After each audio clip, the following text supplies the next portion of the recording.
सरगम musical group कर जोरदार संगीत में कवि किशन और रूपा जी कर एक और धमाकेदार एल्बम रिकॉर्डिंग रवि राम सरगम स्टूडियो लोंगा बसिया।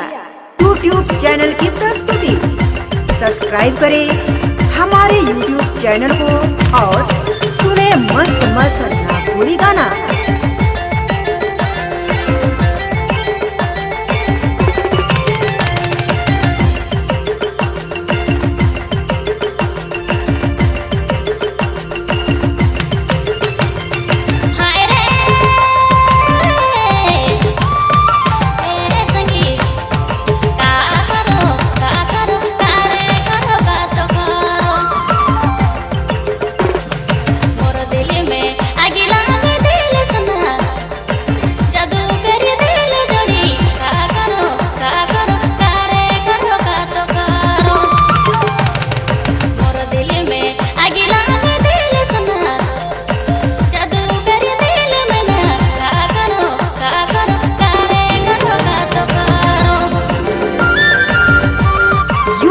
चैनल की प्रस्तुति सब्सक्राइब करें हमारे यूट्यूब चैनल को और सुने मस्त मस्त नागपुरी गाना।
जी हाँ, number 1 downloading centre Bablu mobile बैगमा।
जी हाँ, number 1 downloading centre Bablu mobile बैगमा।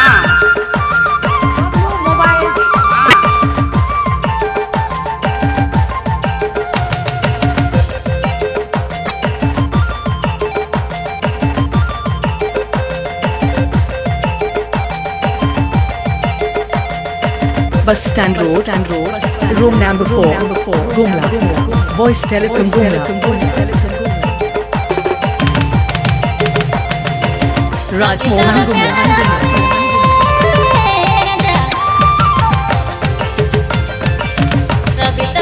DJ Rajmohan Gumla.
Telecom Gumla.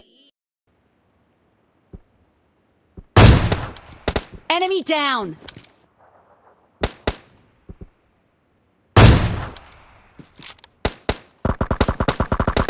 Enemy!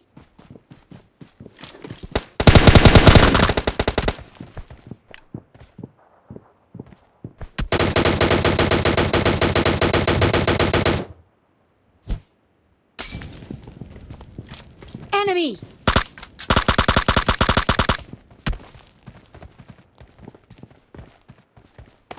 Enemy! Enemy down!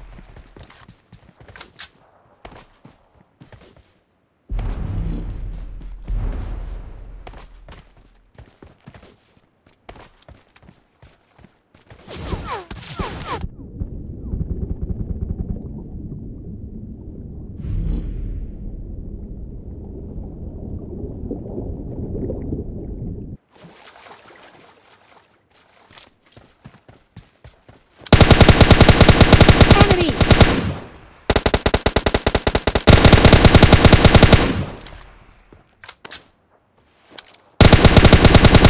Enemy!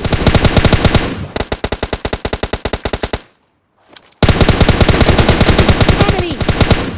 Enemy down!